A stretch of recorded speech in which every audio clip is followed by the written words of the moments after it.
আসসালামু আলাইকুম এভরিওয়ান, কেমন আছেন সবাই? আশা করি খুবই ভালো আছেন। এতদিন পর্যন্ত আমরা দেখেছি দুইটা নাম্বার কিভাবে যোগ করতে হয় বা দুইটা স্ট্রিং কিভাবে অ্যাড করতে হয় বা আমরা বিভিন্ন জিনিস দেখেছি। এই সব কিছু আমরা নিজেরা এক্সাম্পলের মাধ্যমে দেখেছি। মানে আমি যদি আপনাকে বলি যে দুইটা নাম্বার যোগ করেন পাইথনের মাধ্যমে, তাহলে আপনি কি করেন? দুইটা ভ্যারিয়েবলের মধ্যে দুইটা নাম্বার নেবেন এবং যেটা যোগ করবেন। কিন্তু এখন পর্যন্ত আমরা এতটুকু পর্যন্ত জানি যে কিভাবে আমরা নিজেরা একটা উদাহরণের মাধ্যমে কাজগুলো করতে পারি। কিন্তু আমি যদি চাই যে ইউজারের মাধ্যমে কোনো একটা ইনপুট নিয়ে আমি তারপরে সেটাকে যোগ করব, সেটা কিন্তু আমরা পারবো না। অথবা আমরা কিবোর্ডের মাধ্যমে কোনো ইনপুট নিয়ে সেটা নিয়ে কোনো কিছু করতে আমরা পারবো না।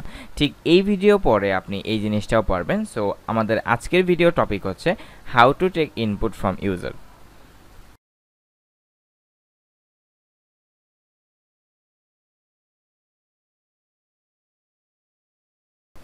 তো আমাদের এই ভিডিওতে আমাদের টোটাল 4টা ফাংশন আমরা ব্যবহার করব। আমরা ধাপে ধাপে এই জিনিসগুলো ব্যবহার করব। যেমন একদম প্রথম যে ইনপুট ফাংশনটা, ইনপুট তারপরে ফাংশন প্যারামিটার, এই জিনিসটা আমাদের লাগবেই। মানে ইনপুট নেওয়ার জন্য আসলে এই ফাংশনটাই ব্যবহার করা হয়। তারপরে আমাদের 2 নম্বরের একটা ফাংশন কাজে লাগবে, সেটা হচ্ছে ইন্টিজার, মানে ইনপুটটাকে ইন্টিজারে কনভার্ট করার জন্য। তারপরে 3 নাম্বার ফ্লোটে কনভার্ট করার জন্য, এবং 4 নম্বরে ম্যাপ। আমাদের আরও একটা ফাংশন প্রয়োজন, সেটার নাম হচ্ছে স্প্লিট ফাংশন। যদিও সেটা আমরা এই ভিডিওতে নাও দেখতে পারি। আমরা সেটা ওটা একটু অ্যাডভান্স টপিক, যে কীভাবে পাইথনের মাধ্যমে ইনপুটটা নিতে হয়, সেটা একটু অ্যাডভান্স টপিক, তাই ওই টপিকটা নিয়ে আমরা আলোচনা এখন করব না। তো চলেন আমরা ভিএস করে চলে যাই এবং আমরা শুরু করে দিই যে কীভাবে পাইথনের মাধ্যমে আমরা ইউজারের কাছ থেকে ইনপুটটা নিব। তো ভিএস করে আমি এখানে একটা ফাইল খুলে রেখেছি, যে আমাদের পাইথন ইউজার ইনপুট ফোল্ডারের ভিতরে প্র্যাকটিস ইউজার ইনপুট। তো আমি সর্বপ্রথম কি করব, একটা ইনপুট একটা ভ্যারিয়েবলের মধ্যে নিব ইউজারের মাধ্যমে। আমরা সি++-এ কি করতাম, আমাদেরকে প্রথমে একটা ভ্যারিয়েবল ডিক্লেয়ার করতে হতো, তারপরে আমাদের সি প্রোগ্রামিংয়ে স্ক্যানএফের মাধ্যমে আমরা ইনপুট নিতাম এবং আমরা সি++-এ সিইনের মাধ্যমে ইনপুট নিতাম। তো পাইথনে আমরা কিসের মাধ্যমে ইনপুট নিব? ইনপুট ফাংশনের মাধ্যমে, যেটা আমরা দেখেছি আমাদের প্রিভিয়াস স্লাইডে। তাহলে আমার প্রথমে একটা ভ্যারিয়েবল ডিক্লেয়ার করতে হবে। লেটস সে আমার একটা ভ্যারিয়েবল হচ্ছে নাম্বার। এখন আমাদের এই নাম্বারের ভিতরে ইনপুটটা আমরা নিব কিভাবে, সেটা আমাদের ইনপুট ফাংশনের মাধ্যমে। এখন এইটা যদি আমি এতটুকু পর্যন্ত লিখি তাহলে কি হবে? তাহলে আমাদের কিবোর্ডটা, আমরা যখন এই প্রোগ্রামটা রান করব তখন আমাদের কোডটা ওয়েট করবে একটা ইনপুটের জন্য। আর যখন আমরা ইনপুটটা দিব তখন সেটা স্ক্রিনে শো করবে। বাট স্ক্রিনে শো করার জন্য আমাদের কি ইউজ করতে হবে? প্রিন্ট ফাংশন ইউজ করতে হবে এবং তার মধ্যে আমাদের নাম্বারটা দিয়ে দিতে হবে। আর এবার যদি আমি কোডটাকে রান করি তাহলে আমরা কি দেখতে পাবো এখানে, যে আমাদের প্রোগ্রামটা আমাদের একটা ইনপুটের জন্য ওয়েট করতেছে। আমাদের কিন্তু প্রোগ্রামটা শেষ হয়ে যায়নি। তাহলে এখন আমি যদি এখানে একটা ইনপুট দিই, লেটস সে 10, তাহলে আমাদের এখানে দেখেন এই যে 10টা এখানে শো করতেছে। দ্যাট মিন্স আমরা যেটা বুঝলাম যে আমাদের এই ইনপুট ফাংশনটা দিয়ে কি নেওয়া হয়, ইউজারের কাছ থেকে ইনপুট নেওয়া হয়। এখন এখানে একটা মজার ব্যাপার হচ্ছে যে আসলেই কি আমাদের এই 10টা একটা ইন্টিজার টাইপের ডেটা, নাকি স্ট্রিং টাইপের ডেটা, নাকি ক্যারেক্টার টাইপের ডেটা, নাকি ফ্লোট টাইপের ডেটা, আমরা কিন্তু বুঝতে পারবো না। হ্যাঁ, আমরা একদম যদি সহজ ভাষায় এটা বলে দিই, হ্যাঁ এটা একটা ইন্টিজার টাইপের ডেটা। তো চলেন আমরা একটা কাজ করি, আমরা এটা টাইপটা একটু চেক করি। যেমন আমরা তো জানি আমরা আমরা পাইথনের টাইপ ফাংশন দিয়ে একটা আউটপুটের বা একটা ভ্যারিয়েবলের ডেটা চেক করতে পারি, যেটা কি টাইপের ডেটা। তাহলে আমি সেকেন্ড লাইনে টাইপ ফাংশনটা ইউজ করব। টাইপ ফাংশনটার ভিতরে আমি এই নাম্বার ভ্যারিয়েবলটা পাস করে দিলাম, তাহলে আমাকে সে আউটপুটে দেখাবে যেটা কি টাইপের ডেটা। লেটস সে আমি আবার ইনপুট 10 দিলাম, তাহলে দেখেন ক্লাস str মানে হলো স্ট্রিং। মানে আমরা ইনপুট দিলাম 10 কিন্তু সেটা স্ট্রিং হিসেবে ইনপুট নিল। তাহলে এখানেই মজার জিনিসটা, সেটা হলো পাইথন বাই ডিফল্টভাবে সব কিছুই স্ট্রিং হিসেবে নেয়। সব কিছু কী হিসেবে নেয়? স্ট্রিং হিসেবে নেয়। তাহলে আপনি যদি একটা ইন্টিজার টাইপের ডেটা ইনপুট নিতে চান তাহলে আপনাকে কি করতে হবে? তাহলে আপনাকে ইনপুটটা নেয়ার সময় স্ট্রিং হিসেবেই নিতে হবে, নেয়ার পরে সেটাকে ইন্টিজারে কনভার্ট করে দিতে হবে। সেটা কীভাবে? যেমন এখানে আমরা নাম্বার ইকুয়াল টু ইনপুট লিখেছি, তার মানে ইউজার যে ইনপুটটা দিবে সেটা কি হয়ে যাবে? স্ট্রিং হয়ে যাবে। তাহলে আমি একটা কাজ করতে পারি আরেকটা ভ্যারিয়েবলের মাধ্যমে, সেটাকে আমি কিসে কনভার্ট করে নিব? সেটাকে আমি ইন্টিজারে কনভার্ট করে নিব। তাহলে ইন্টিজার কাকে কনভার্ট করব? নাম্বারকে। এবার আমি যদি হচ্ছে এটা টাইপটা চেক করি একটু, টাইপ অফ এন, তাহলে আমি দেখতে পাবো সেটা হচ্ছে আমাদের একটা কী টাইপের ডেটা? আমাদের একটা ইন্টিজার টাইপের ডেটা। আমাদের প্রোগ্রামটা ওয়েট করবে ইনপুটের জন্য। আমি এখানে 10 দিয়ে দিলাম, তাহলে দেখেন ক্লাস ইন্টিজার। দ্যাট মিনস আমাদের এই এনটা হচ্ছে এখন একটা ইন্টিজার টাইপের ডেটা। তো আমি এখানে যদি আরেকটা ইনপুট নেই, যেমন ধরেন আরেকটা নাম্বার, আমাদের নাম্বার 1 ইকুয়াল টু, আমি হচ্ছে ইনপুট ফাংশন দিলাম এবং এটা হচ্ছে আমি ইন্টিজার ফাংশনের মাধ্যমে এটা ইন্টিজারে কনভার্ট করে নিলাম। নেয়ার পরে এবার আমি যদি এই দুইটাকে n প্লাস n1 যদি আমি যোগ করি, তাহলে আমি একটা যোগফল রিটার্ন পাবো। যেমন আমি প্রথমে ইনপুট দিচ্ছি 10 এবং তারপর ইনপুট দিচ্ছি 20, তাহলে 10 20 যোগ করলে আমাদের কত হচ্ছে? 30। আর যদি আমরা এই কাজটা না করি তাহলে দেখেন কি হয়, আমরা n প্লাস n1 করতেছি, তাই তো? তাহলে আমরা করতে চাচ্ছিলাম যে ওই দুইটাকে যোগ করে ফেলবো। হ্যাঁ, তাহলে আমি এটাকে একটু কমেন্ট আউট করি আর এটাকে কমেন্ট আউট করি, আর হচ্ছে আমরা এখানে যোগ করব হচ্ছে নাম্বার প্লাস নাম্বার 1। এবার যদি আমি কোডটাকে রান করি, আমরা আগের কোডটাকে রিমুভ করে, তাহলে দেখেন এখানে কি আসবে আউটপুট।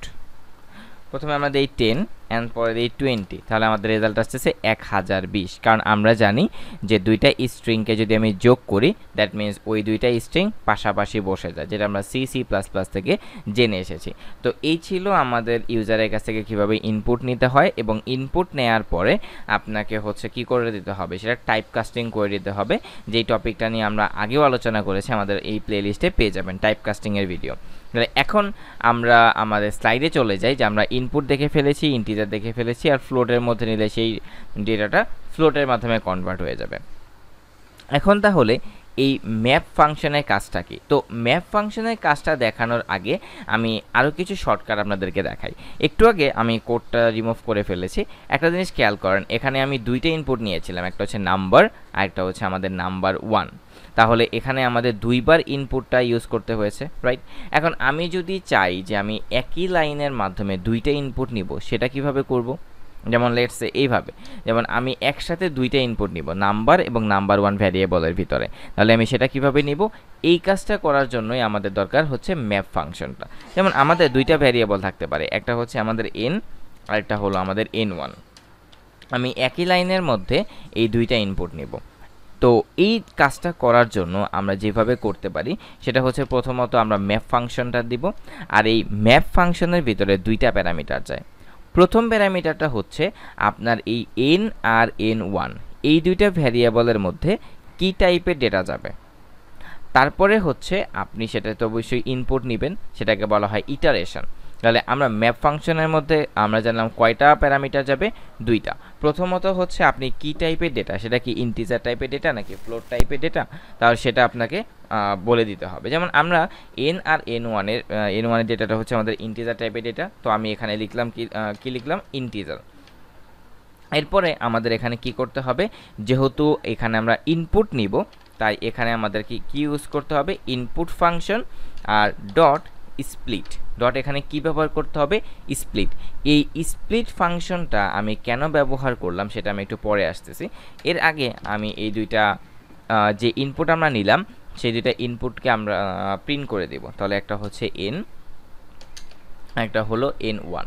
তাহলে এখন আমি যদি কোডটা রান করি, তাহলে আমি এখানে ইনপুটটা নিব।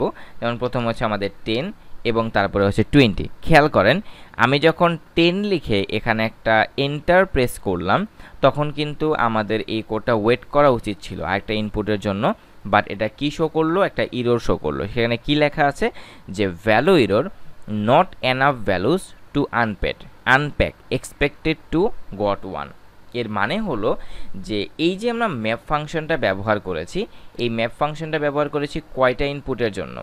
একটা হচ্ছে n ভ্যারিয়েবল, একটা হলো n1 ভ্যারিয়েবল। টোটাল দুইটা ভ্যারিয়েবলের জন্য আমরা এই ম্যাপ ফাংশনটা ব্যবহার করেছি। আর এই ম্যাপ ফাংশনটা দিয়ে আমরা যখন ইনপুট নিব, তখন আমরা এন্টার ব্যবহার করতে পারবো না, আমাদেরকে স্পেস ব্যবহার করতে হবে ইনপুট দেওয়ার সময়। আর এর কারণটা কি, কেন আমরা স্পেস ব্যবহার করব? কারণ এখানে আমরা এই ইনপুটের সাথে একটা ফাংশন ব্যবহার করেছিলাম, সেটা হচ্ছে স্প্লিট ফাংশন। আর এই স্প্লিট ফাংশনের ভিতরে কোনো যদি প্যারামিটারের ভিতরে যদি ফাঁকা আপনি রেখে দেন, দ্যাট মিন্স এটা এইভাবে প্রকাশ করে যে আপনি একটা স্পেস দিয়ে তারপর ইনপুটটা দিতে হবে।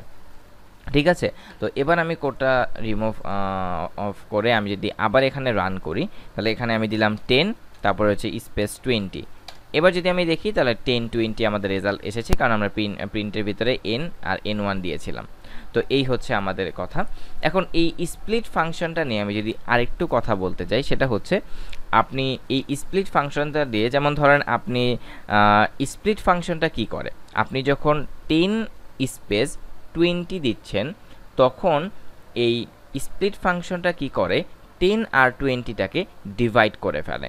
প্রথম 10টা দিয়ে সে n এর মধ্যে পাঠিয়ে দেয়, তার পরবর্তী ভ্যালু মানে 20টাকে সে n1 এর মধ্যে পাঠিয়ে দেয়। মানে মোট কথা হচ্ছে আপনি যখন 10 আর 20 একই লাইনে লেখেন, তখন সেটাকে সে স্প্লিট মানে কেটে ফেলে, কেটে দুইটা ভ্যালু যেহেতু দিয়েছেন সে দুইটা ভ্যারিয়েবলের কাছে পাস করে দেয়। এখন আমি যদি চাই যে আমি স্প্লিটটা স্পেসের মাধ্যমে হবে না, আমি স্প্লিটটা করব হয়তো বা একটা হাইফেনের মাধ্যমে, তাহলে সেটা কিভাবে করব? যেমন এখানে আপনি হচ্ছে একটা হাইফেন ব্যবহার করবেন, দেখি আমরা সেটা করতে পারি কিনা। হাইফেন ব্যবহার করব। এবার আমি কোডটাকে রান করি। কোডটাকে রান করে আমি এখন এখানে 10 দিব, দেন হাইফেন দিয়ে তারপর 20 দিব। খেয়াল করেন 10 20। এখন আমি যদি এই কোডটাকে আগের মতো স্পেস ব্যবহার করে ইনপুটটা দিই, দেখি তো আমার কোডটা কাজ করে কিনা। 10 স্পেস হচ্ছে 20। খেয়াল করেন আমাদের এখানে আবার ইরর দিচ্ছে, কারণ আপনি এখন স্প্লিটটা করবেন কিসের মাধ্যমে? এরকম হাইফেনের মাধ্যমে। আপনি কিন্তু এরকম স্পেসের মাধ্যমে এই মানে দুইটাকে স্প্লিট করবেন না। তো দ্যাট মিন্স আপনি এই স্প্লিটের ভিতরে যেই মানে ইঙ্গিত বা ইশারাটা দিবেন, সেটার মাধ্যমেই এই ইনপুটগুলো স্প্লিট হয়ে যাবে।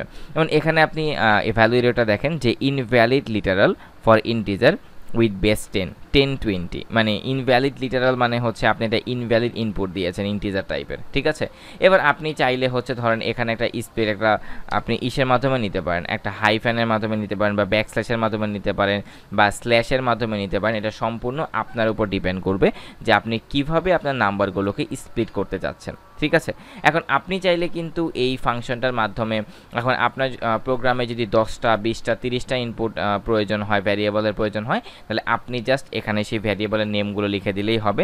যেমন ধরেন আমাদের 3টে ইনপুট প্রয়োজন হতে পারে, তাহলে আমরা এখানে জাস্ট n2 লিখে দিব, এখানে কোনো চেঞ্জ করার প্রয়োজন নাই। এবার আমি যদি কোডটাকে রান করি, কমা আমাদের হচ্ছে n2, তার মানে আমাদের এখন 3টে ইনপুট দিতে হবে।